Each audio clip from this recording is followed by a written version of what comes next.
What's going on, everybody, and welcome into Hawg Hoops Live. I'm your host, Curtis Wilkerson. You can find me over at HawgSports.com with Trey Biddy, Danny West, and Andrew Ellis. Arkansas absolutely throttled Kentucky in Rupp Arena Tuesday night. We're going to talk about what was a massive statement win by the Razorbacks and how it changes the outlook for this group moving forward. And folks, we got to give credit to Eric Musselman where it's due because he is doing some things here that just can't be taken for granted. Let's go ahead and get started.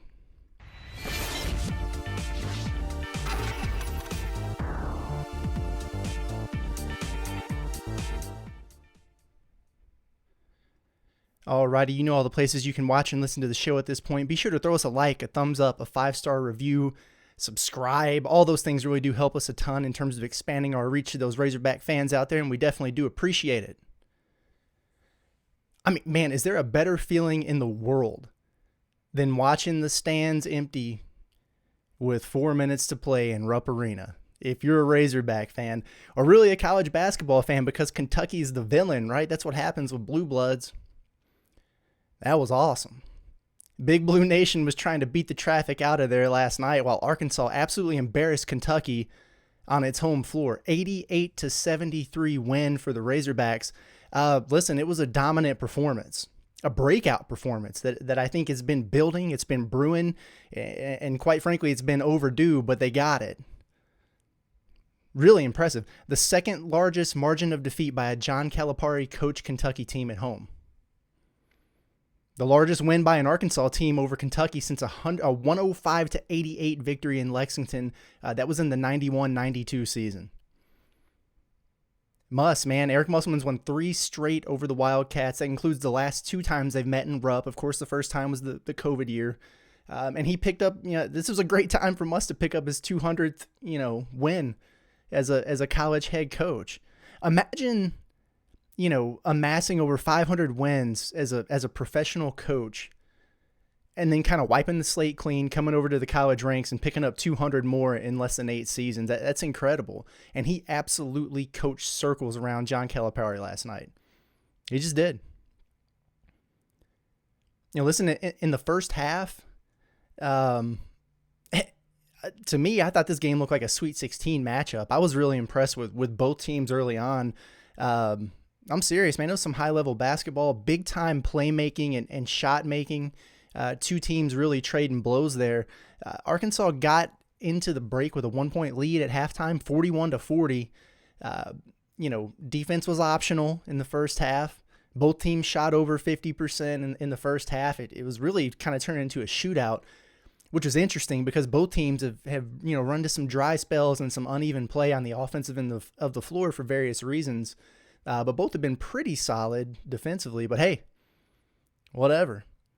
But, Arkansas, to their credit, they made adjustments, and they had things under control from the moment play resumed in the second half.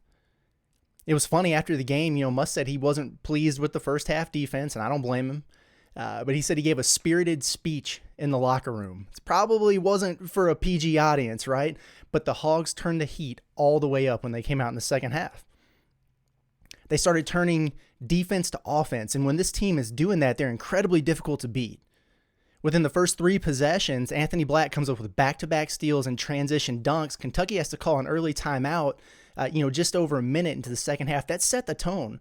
It gave Arkansas some separation, confidence, momentum, kind of zapped the energy out of that building in Rupp.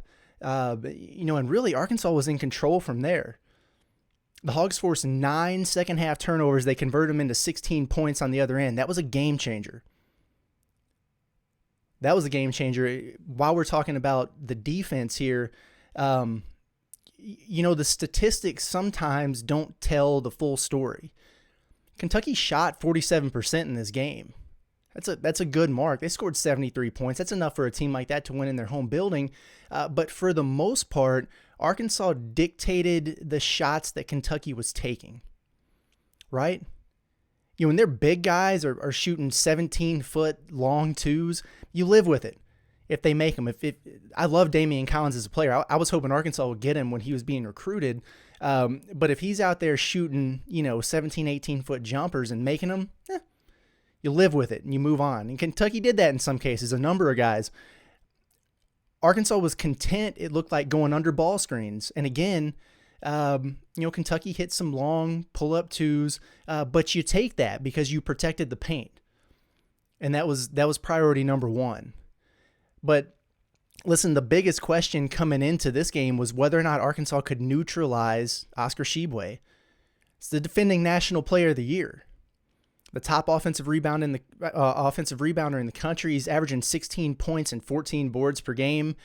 Arkansas had allowed 66 offensive rebounds in the last 4 games, so you worry about it, and rightfully so coming into the matchup. You want to talk about guys growing up, maturing, buying in, staying the course. The combined effort of the Mitchell twins absolutely made Oscar Tshiebwe a non-factor. Those guys were incredible, and man, they've come a long way, because if you think back to the beginning of the year, you think back to that trip in Europe, neither one of them really made an impact. Early on in the preseason, you were wondering, if those guys were going to really be a factor for Arkansas. Certainly talented enough, but man, they have come on strong and really done everything asked of them. They've done a great job. And they shut Oscar down. 7.7 rebounds for Tshiebwe in this game. He only took 6 shots. The National Player of the Year, he only took 6 shots. He only made 3 of them. 2 of them were those deep twos, those mid-range jumpers that I was talking about a minute ago. And man, you stand back and let Oscar shoot those all day long if it means you keep him away from the rim. He was contained on the glass, and quite honestly, he looked overmatched when they dumped it into him on the block. One of the most impressive sequences I've seen this season is when he tried to go up twice in a row on Mikael Mitchell and had it returned to sender both times. That's big-time stuff from Mikael there. It was the first time in Oscar Tshiebwe's Kentucky career that he didn't reach double figures in either points or rebounds. He's always hit at least one of those categories. And not only that, Arkansas did a really good job of exploiting him on the other end of the floor. They knew that he was going to hang out in that drop coverage and pick and rolls. And I thought the backcourt for Arkansas did an excellent job of turning the corner off of those ball screens, getting downhill, and making plays in there.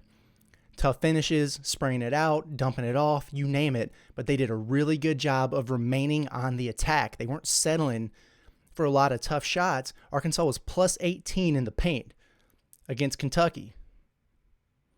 Mikael went for a season-high 15 points on 7 of 9 from the field. A funny side note, both Mikael and Makai knocked down. I got to be fair here. If I'm talking about Kentucky taking those long twos, both Mikael and Makai knocked down some long jumpers there on the wing that really pissed off Calipari, and I thought it was hilarious. I loved it.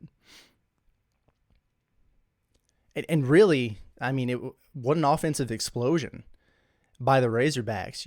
One of the more efficient performances I've seen from an Arkansas team. I think definitely this roster, at least with its current makeup, right? The Hogs shot 62.7% from the field. They scored 88 points in Rupp Arena. Those are some high water marks in SEC play for the Hogs. The free throw woes that have been driving people crazy. Listen, Arkansas went into one of the most hostile environments you can go to, and they shot 20 of 24 at the free throw line. That's poise, that's progress, it's signs of growth and maturity in a team. They only attempted 9 3-pointers, made 4 of them. That's solid, and there's no need to hoist those up because they got to the rack whenever they wanted, right? 19 assists to just 11 turnovers. That's all winning basketball, people. It really is. Arkansas shot 72% from the field in the second half. That is insane. It's crazy. And, John Calipari even ran some zone defense for a few possessions there, which he quite frankly doesn't do, and it didn't work. They didn't have answers for Arkansas. And for a team that has struggled to score at times, and, with just thinking back to the last game against South Carolina, where they went almost 7 minutes without scoring a single point, against a Gamecocks team that's not very good, boy, they really put it all together in this one. And you hope that it continues to be consistent moving forward, because if Arkansas is that type of threat on the offensive end, we know they're going to play defense under Muss. That makes them infinitely more dangerous. It was a really balanced attack. I was impressed with the fellas. I really was. We mentioned Mikael, and he was tremendous. I thought his brother Mackay, he had an underrated strong game, in my opinion. He had 4 points, but those 9 rebounds were huge. And I thought he had the toughest assignment defensively because he was going back and forth between guarding Oscar Tshiebwe and guarding Jacob Toppin. And those are two completely different worlds, right? Tshiebwe's the big bruiser in the paint. You expel a lot of energy guarding a guy like that. But then, if you're playing alongside Mikal, then Mackay slides up to the 4, and he's guarding Toppin, who's a 6'9" athlete with guard skills. And then you're trying to defend in space and keep a guy in front of you off the bounce. That's tough. That's tough to do. I thought he did a really great job of that. Ricky Council, he's still hurting. You could tell that back was tied on him. Must mention it after the game. But I thought he really, he's kind of grinded out, like the quietest, most efficient, dominant performance I've ever seen. It was interesting. 20 points, 5 of 9 shooting, knocked down a couple big threes. He was 8 of 10 from the free throw line, had a 4-to-1 assist to turnover ratio on the road at Rupp. He's not 100%. So that's great work by Ricky, Anthony Black continues to mature. He had 6 turnovers, and most of them were just avoidable, self-inflicted wounds. He admitted that after the game. He knows that's an area he's got to continue to work on, but man, did he put on a show outside of that. First of all, it seemed, I thought, fairly obvious in the interviews. I don't want to assume anything, but sounded like he was dealing with a head cold or something. Sounded all congested. His knee is still banged up from that collision, at Baylor. He had a shoe blowout. I think I saw him in at least 3 different pairs of shoes in this game. But look, he goes for 19 points, 5 assists, 5 steals. You want to know why this dude is a lottery pick? Watch his feel for the game. Look at some of the passes that he makes, the defensive plays that he makes. And then he was getting downhill aggressively, and finishing. He was great. Devo continued his recent run of strong play. This guy has beaten Kentucky all 3 times he's faced him in his career. That's awesome. That's a good thing to put on a resume, He's just a winner, period. 15 points. He was efficient, 6 of 11 from the field. I thought Muss brought up a really good point about Devo, because he's been shooting and making a high volume of threes. In the last game, he was 4 of 10, 72 hours earlier. But Arkansas didn't need that from him in this game. I thought he did a really good job of being, he's kind of got that unique herky-jerky, slithery type of, game off of the bounce. He did a really good job of getting to the paint, finishing. He had a season-high 7 assists. You want to talk about some high-level passes. He made some great ones himself. He's just a playmaker, and it wasn't his typical, clamp down, completely shut a guy down defense, but his energy and activity levels and disruption kind of catalyzed everything Arkansas did on that end of the floor. Jordan Walsh battled some foul trouble again. I think he picked up his second foul at about the 8-minute mark of the first half. But look, he was able to stay on the floor down the stretch. He was really efficient, 4 of 4 from the field. He looked comfortable. Knocked down a big 3, a deep 3 at the end of a shot clock. He had a late dunk, sank a couple free throws down the stretch there. So he wasn't caught up in the moment. He played well. I thought he really settled into the game. I like him off of the bench. I think they might have something there in terms of just, letting him kind of settle in, let that initial adrenaline, kind of settle down. You get a feel for the way the game is being played, the way the game is being called, and you throw him in there. He's been doing a really good job. So last week, right here in this chair, I was sitting here with you guys wondering, if Arkansas had turned the corner or not. They just beat A&M. We were kind of looking at these bubble projections because all of a sudden you wake up in these bracketologies. Everybody looks at them, right? You can't help yourself, but man, he's got Arkansas in the first 4, 11 seed, last 4 buys, all those categories that you want to be in. And that was fair. Getting on an SEC winning streak by kind of feasting on the bottom rung of the conference is one thing, right? Battling at Baylor, but falling short, beating A&M at home, getting a narrow road win at South Carolina. That's all fine and dandy. Those are positive signs. But is Arkansas back? Are they back? They proved that last night.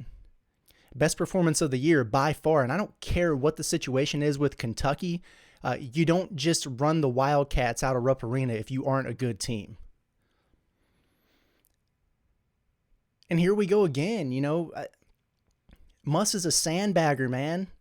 He does it to us every year. Every single year we hit that point where we say, I don't know if they're going to turn it around. This year feels different. He's saying it. I'm saying it.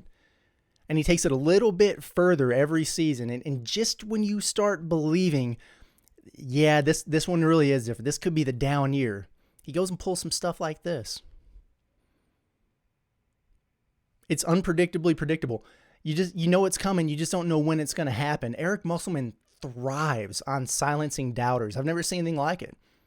15-1 the last 3 years, in February. That's absurd. And he truly is one of the best in the business. I encourage everyone to remember that. Remember times like this when, maybe your feelings are getting a little hurt in the moment about his tight rotations or the late clock stall ball that people get annoyed by or whatever. Look, Eric Musselman's elite. The man is an evil genius. And like I said, he absolutely coached circles around John Calipari last night. And just, what a massive quad one win for Arkansas. We've talked about how they need to add some bulk to the resume, road wins, quality wins. Well, they kind of killed two birds with one stone with this win at Kentucky, right? Smacked them too, okay? And that's huge for the analytics, the efficiency margins. Those are the things that you like to see. It's one thing to get a road win. It's another thing to do it against a quality opponent. And it's another thing to blow them out on their home floor. And so you've seen that uptick with Arkansas. So that's a major, significant result for the Hogs. And no, it doesn't put Arkansas into lock. They're safe, very safe right now. It doesn't put them into lock status because there's still too much basketball to be played. But man, the Hogs did go from having like zero margin for error to having some more wiggle room, right? I'm not saying it's going to happen, but, it wouldn't be a doomsday scenario if Arkansas lost to, say, Florida or something at home.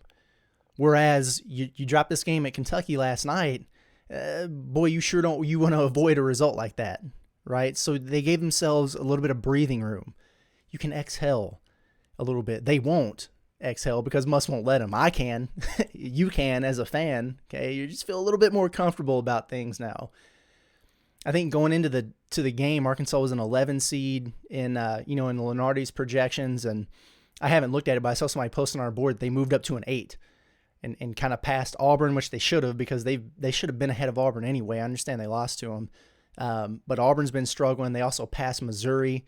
They're kind of climbing their way back up that SEC pecking order where they belong in terms of net, in terms of tournament projections, and then also in terms of SEC standings because they're up to 6-5 now, right? So how much has this win recalibrated your expectations?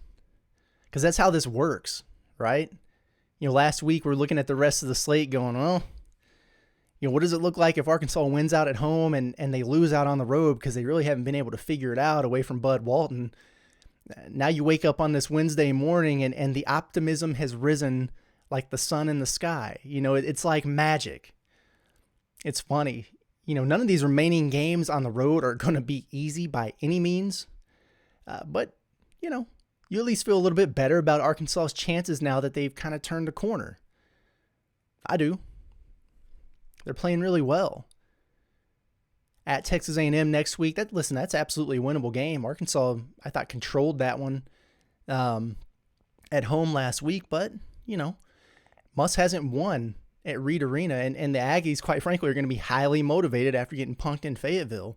They beat Auburn at home last night. I think they're still like 9-2 in SEC play. That's a good team. That's not going to be an easy one on the road. But you think Arkansas's got a pretty decent chance, don't you? If they can go blow out Kentucky on the road, then why can't they do the same thing against A&M? Every game takes on its own identity. I know that. At Alabama, look, they're the real deal. Just a buzzsaw, and I think that they've kind of received that wake-up call that every good team needs. Maybe they got a little complacent there. They got smacked around by Oklahoma, and it looks like they figured it out again. That's going to be a really tough game for Arkansas. If I had to pick like the least likely win the rest of the way, then taking down the Tide in Tuscaloosa would probably be it. But those dudes aren't invincible. I don't think anyone in the country is this season. There's a lot of parity, throughout the country. But what I will say is it's going to take an A+ effort for Arkansas to win at Bama. Now at Tennessee, the last road game of the year, I think it'll be their senior night. I imagine it will be. Could be wrong. But look, they're big, they're physical, absolutely elite defensively. It's an older team. Those dudes can't score. And I think that Arkansas has a legit shot in this one, even though Tennessee is very highly ranked, and rightfully so. But I feel that way because, based on the overarching styles of these teams, it just feels like it's going to be a close game down the stretch. Like you're going to have a chance to execute and win this game down the stretch. And the reason I'm not quite sold on the Vols is because I don't think they have the guy who can just go get them a bucket when they need it. So look, that's Thompson Bowling, that place is a madhouse. Arkansas is playing some really tough environments this year. They're not going to be intimidated by that. I think it's a sneaky opportunity for the Hogs. That's one I have my eye on. Even picking up just one of these on the road would be huge in terms of seeding, and positioning for Arkansas, who jumped up to 24th in the net, by the way, after beating Kentucky. That's a heck of a spot to be in, at this point in early February. But you also got to take care of your business at home, right? And Mississippi State is first up. Keep they've got their tunnel vision, one game at a time. Your antennas should be up for this one on Saturday. Look, it's back in Bud Walton. The excitement for the team has definitely been rejuvenated. Knock on wood, snow and ice won't keep the building from being full for a change. It's a Saturday game. You'd think it would be a madhouse for sure. But, the next new experience for this Arkansas team is how do they respond after the emotional high of a win like they just had? Can they refocus, recalibrate? Can they avoid a letdown? You hear that all the time, but the reason you do is because it's a real thing. We saw it last year when Arkansas had that huge win over Auburn. It's just such an emotionally draining win. Then they went to Alabama and they were a little bit flat at times there. Go pick up a huge road win at a place like Rupp, and then you come back home feeling good about yourself. Is Arkansas going to be able to bring that same energy and same intensity? The other thing about this is styles make fights, right? And the Bulldogs are a pain in the butt. So, don't sleep on the job that Chris Jans has done there in his first year in Starkville. Of course, he led New Mexico State in the NCAA tournament last season. Y'all remember that game? Second round in Buffalo. Maybe the ugliest NCAA tournament win in history. You take it however you can get it. But 53-48, it was an absolute slugfest. That's what he does. And he's already got his prints all over this Mississippi State program. That's his DNA. Tough, physical, defensive-minded. He's got the same thing going on in Starkville, minus Teddy Buckets. But these guys are pretty good. Top 5 nationally in adjusted defensive efficiency. It ain't going to be easy to score on them. They're allowing under 60 points per game on the season. They want to play you that type of style in the 50s and the low 60s. That's how they win games because they do struggle to score at times. This is not a good three-point shooting team by any stretch, okay? They're led by a familiar big man, Tolu Smith, another one of those guys in the SEC that you feel like has been around for 10 years, but he's having a great season. He gave Arkansas fits last year, and he has consistently. Big 6'11" guy. He's skilled, strong, tough on the glass, so he's probably going to be the focal point. They've got some returners, DJ Jeffries, Shaq Moore. So, it's a formidable team here. Mississippi State hit a January rough patch. They were one of the surprises of the season early on. They got a big win over Marquette. I want to say they also beat Utah. But when those net rankings were revealed, you looked up and Mississippi State was like top 5. Everybody was going, what the heck? What are they doing here? Nobody expected anything of them. And they've come back down to earth, obviously. But they're dangerous, and they did. They hit a rough patch, kind of like Arkansas did in January. They lost 5 in a row, but it looks like they've kind of turned the corner and they're figuring some things out. They've won 3 straight, some good wins in there. They beat TCU TCU is a good team. That's a tournament team. They beat them in the SEC Big 12 Challenge. They won by 15 at South Carolina. And they just beat Missouri handily at home. They kind of blew Missouri out, over the weekend. And depending on when you're listening to this, they play LSU. I think it's LSU, on Wednesday night. So they got another game here. Arkansas's got an extra day of prep on them, which is a good thing. 5 o'clock on Saturday at Bud Walton Arena. Okay. I do want to go ahead and get over into the chat here. I found out just before I started the show. Again, if you're not listening to this live, it's Wednesday around noon here, but found out right before we started the show that we're actually going to talk to Muss at 2 p.m. this afternoon, as opposed to later in the week. Usually, that would be a Thursday deal. So I definitely wanted to get the show in, but a little bit rushed. So I want to go ahead and get over to the chat and see what you guys have to say. Probably excited, right? Z Beeler, my guy. He says, my man Curtis, what a win last night. What will it take to get a 5 to 6 seed? Yeah, it was a heck of a win last night. I think for Arkansas to get into that range, and I think it's doable. But I think if you win out at home, because there's some good wins to be had there. Mississippi State, that'll be a quad 2. Florida will be a quad 2. Those things help your resume. Georgia, you need to avoid any trouble there.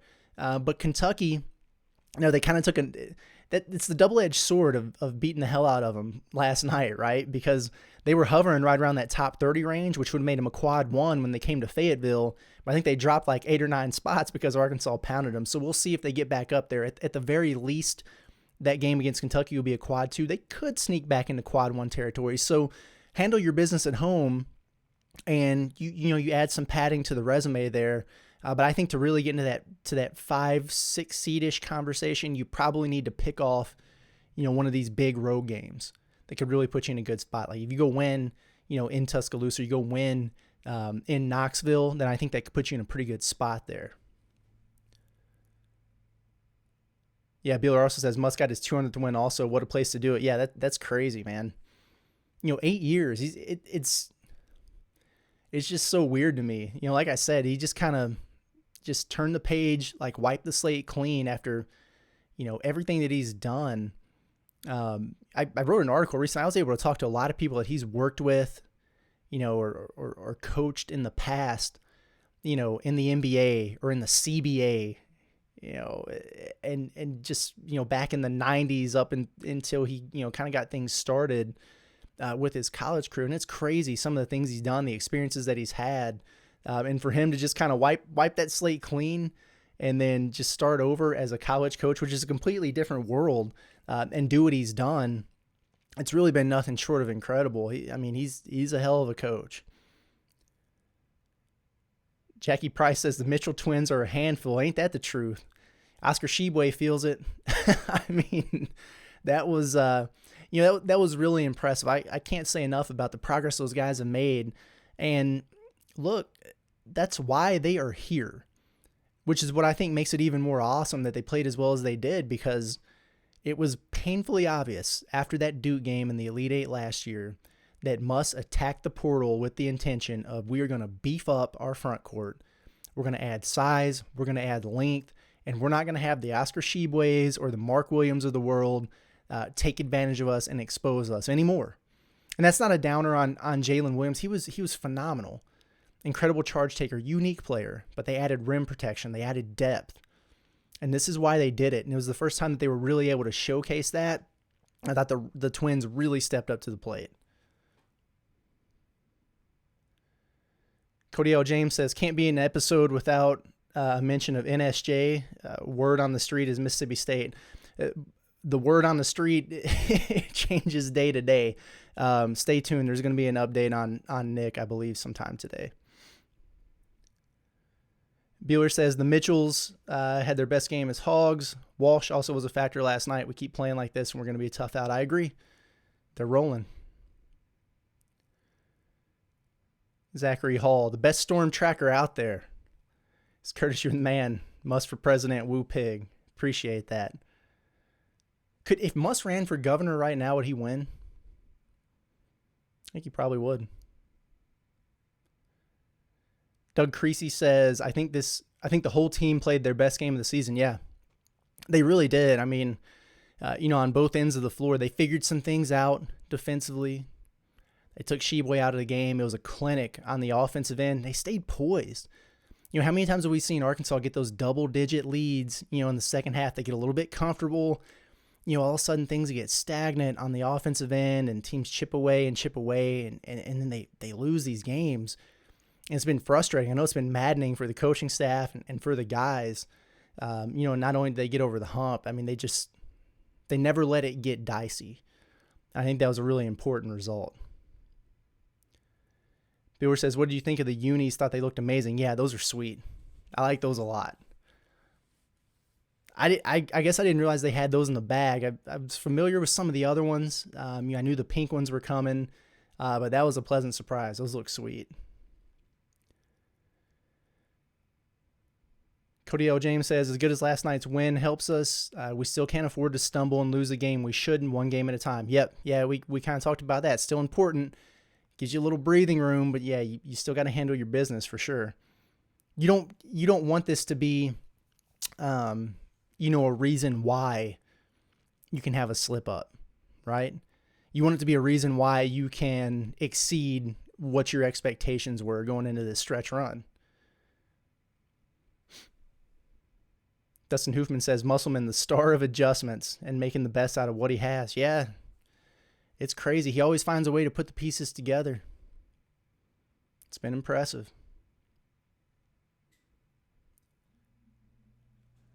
Let's see. Beeler says that pass AB had from the top of the key down to Kell was one of the best I've ever seen. Yeah, I don't think his feet ever touched the ground.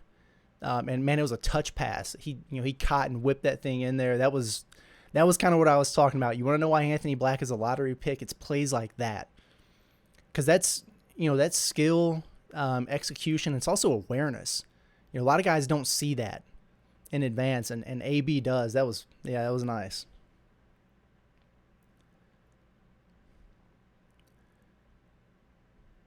Dustin Hoofman says, will the haters that say this isn't a winning team come out and say this is a tough team, playing through pain and getting the job done when they need it? Yeah, I think that's another important point about all this. Man, they've gone through some adversity and some obstacles. And so the resiliency and the toughness of this group has been impressive.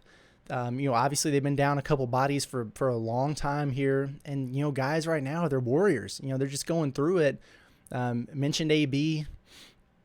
He looked like he wasn't feeling well. We saw him hobbling around a little bit out there, but it didn't stop him from a heck of a performance. Mikkel's still working his way back from that foot. He's not 100% from that. And you got to go out there and guard Oscar Tshiebwe all night. That's how you grind it out. Ricky's back, and I'm sure those aren't the only guys, who are going through it. That's part of the deal, right? The SEC, it's a war of attrition. It's a physical league, man. And, these guys haven't had a lot of rest. It's kind of been a weird deal, with the schedule. You got back-to-back road games, and it's on that short turnaround. So there's not a lot of time for recovery for those guys. But the schedule's flipping now, which I think is good for them. I don't think they practiced today. I could be wrong. But I think they're off on Wednesday. They need it. And they've got that extra day of prep going into Saturday. And then instead of having that quick turnaround again for a Tuesday game, your midweek at Texas A&M is on Wednesday. So you get that extra day twice over the course of the next week. And hopefully they can get, feeling a little bit better and closer to 100% for the final stretch. It's going to be beneficial for them. Zachary Biller, Curtis, do you think we will give Muss a new contract after this year? I would certainly think it'd be on the table. I don't know that for a fact, but I would be surprised if he's not approached with an extension and a raise. Dustin Hoofman says that win also puts us one game out of being a top 4 seed in the SEC tournament, double bye and rest. Yeah, you bring up a good point there. What does that look like right now? I guess Alabama, Tennessee, and A&M are probably those top 3. And then I think you got a cluster of teams with 4 losses in the league. Kentucky, Auburn, Florida, I think, is in there. And you get to play a couple of those teams. And, Arkansas sitting there at 6-5 now. What are they, like 7th or something in the league? I think Missouri's right up there with them. But, yeah, Arkansas's got a chance to kind of climb up there. You would love for them to get that double bye. it's not the end of the world if you wind up having to play on, on Thursday there in Nashville. But yeah, getting that top 4 seed would be huge for this team, no doubt about it. Bill Richard says, what do you think will be the final conference record of the Hogs? I believe it'll be 12-6. If it's 12-6, that means they go 6-1 the rest of the way.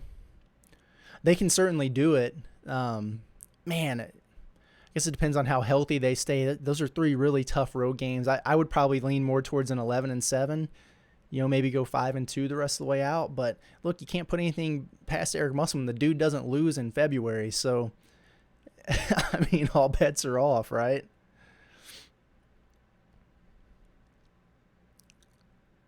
Dustin Hoofman says, also have to give credit where it's due. Those Mitchell twins aren't anyone to be pushed around the post. Love their play, attitude, and nose for the ball. Yeah, those dudes are tough. Mikal was more physical than Oscar Tshiebwe. I mean, Tshiebwe is a monster, and when he ducks in and uses his butt to seal, man, he can push you out of the lane and into the stands in a hurry, but he was not doing it against Mikal Mitchell. He was a wall in there.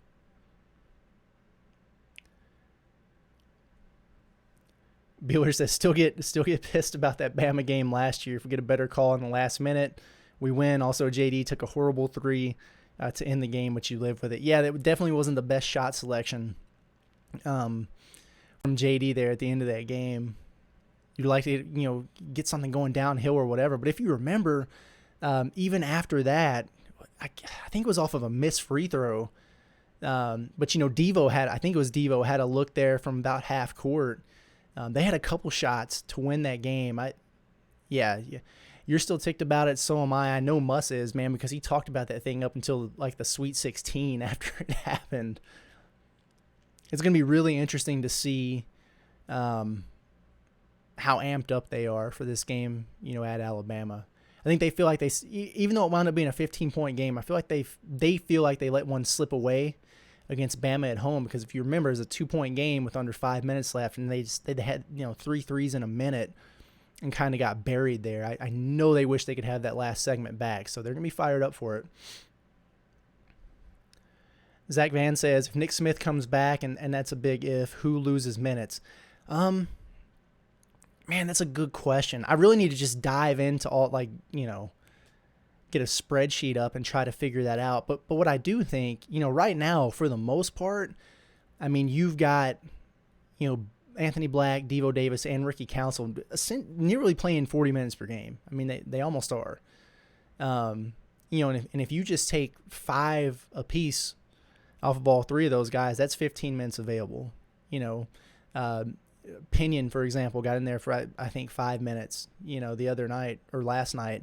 All of a sudden you got 20, and then, who knows what you can maneuver some things around, I guess is what I'm saying, in the front court as well. So it's not that hard to really quickly find more than 20 minutes for him. And listen, if Nick comes back and he's right, I think he'd play more than that. But I also think what you'll see, would be more 4 guard sets. If you throw him out there with Black, Devo, and Council, with one of the twins or whatever, that's a pretty formidable group, and you're going to have some good spacing there. So, it'll be interesting to see. And Dustin Hoofman says, glad I listened to Trey Biddy and started listening to your analysis of the program. Great job and great shows. Appreciate you. Now, we love having you guys on, and we appreciate the support. As always, I think I got through most of the comments there. All right. Cool. I think we covered it. Man, that was an exciting night. I hate those 8 p.m. games as a journalist, man, because you're staying up until 4 a.m. writing about it, but you don't mind so much, if Arkansas goes and beats Kentucky by 15 on the road. So if they could continue to play that well, in these 8 p.m. games moving forward, I would be grateful for that. But no, good show today. Enjoyed it. I'm excited because I know everybody else is getting excited about this team again. They're playing good basketball, which you love to see.